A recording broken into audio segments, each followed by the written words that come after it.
Having a flooded submarine at the bottom of the ocean with broken systems and monsters inside or out is probably one of the worst situations you can find yourself in Barotrauma. This guide is going to look at situational awareness and what to do in emergency situations.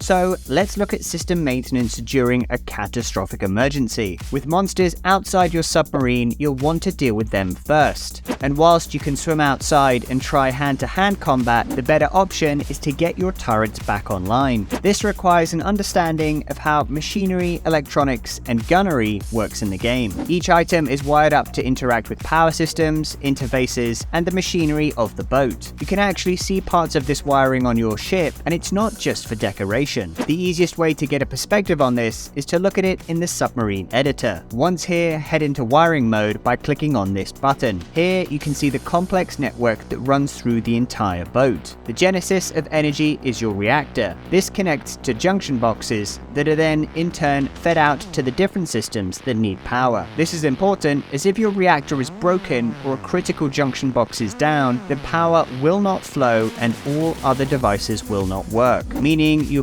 completely dead in the water with no offensive capabilities. Prioritize your reactor and the critical junction boxes. Critical being the ones that are connected to pumps and supercapacitors. You can speed up repairs by having better quality tools, talents, and by playing the mini game in the repair bar. This is done by clicking the repair button when the white line is inside the repaired portion of the device. If everything's repaired but there's no power, come back to the reactor and make sure that it has a fuel rod that's not 0% inside. Also, don't load more than one fuel rod in the reactor at a time, as doing so might cause a meltdown and a massive explosion. You can add 4, but you'll need to monitor it and make sure it doesn't melt down. Once your boat is flowing with power, you will need to get your offensive capabilities online ASAP and finish off any remaining enemies that are outside the submarine. Your priority list should be power, then weapons, then submarine shell, then pumps, then engine, followed by any auxiliary or functional systems. Obviously, whilst trying to do all of that, monsters may have broken their way inside, at which point your immediate priority is to defend yourself. Crewmates may have also become unconscious during this time, in which case prioritizing healing them would be a better option, as 2 sets of hands are always better than 1. There are 2 exceptions to this ordering, and whilst rare, can be deadly if not prioritized correctly. The first is a black moloch.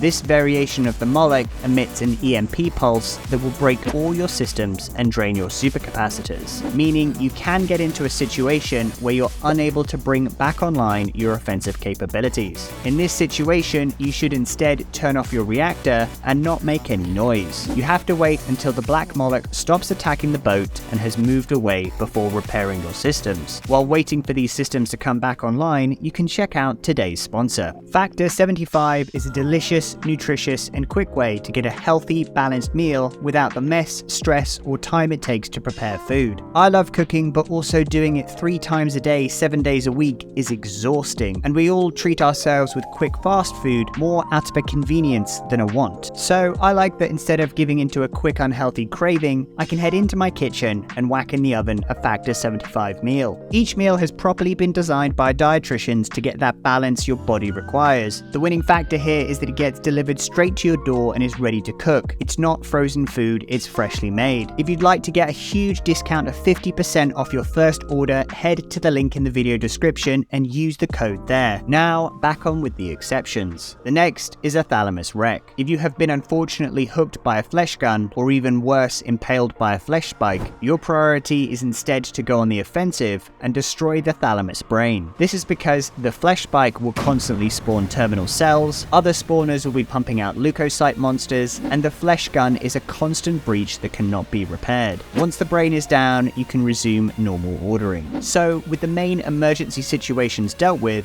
let's look at some preventative measures that can help minimize the dreaded bottom ocean full flood situation. Rapid sinking is a minor situation that, if dealt with, can prevent the bigger emergency. The first thing to do is to close doors and hatches, as the more that are open means the faster the submarine will sink. sink. Of course, you will need to go into a room that has been flooded to repair it, which requires you to open it, but make sure all other doors and hatches are closed. And once you're inside that breached room, close the door behind you before repairing. A note here as well, once a breach has been repaired, opening the doors and hatches that allow water to flow to the ballast pumps will drain the submarine faster than allowing the smaller auto hatches drain the water. As a captain during the flooding situation, you should set the submarine in an upwards motion. This is so pumps can drain out water fast and possibly minimize your descent rate. You should also, if possible, turn off the sonar. This minimizes potentially other monsters that might be within aggro range. Although you may need to keep this on if you have monsters attacking your submarine to give your gunners good callouts. On the later biomes, sinking is almost unavoidable as there will be large hammerhead and giant spineling swarms. It helps in these situations if you have decoy depth charges and use them at the first sign of potential trouble. This will force almost all monsters to attack the charge instead of the boat, either giving you time to fire upon the monsters or make a hasty escape. If you have your own tips and tricks on how to deal with emergency situations, let me know in the comments below. That's all for this guide. Until next time, peace. A huge thank you to all the supporters on YouTube, Patreon, Discord, and direct from my merch store. I couldn't do any of this without you, so thank you. Na, na, na.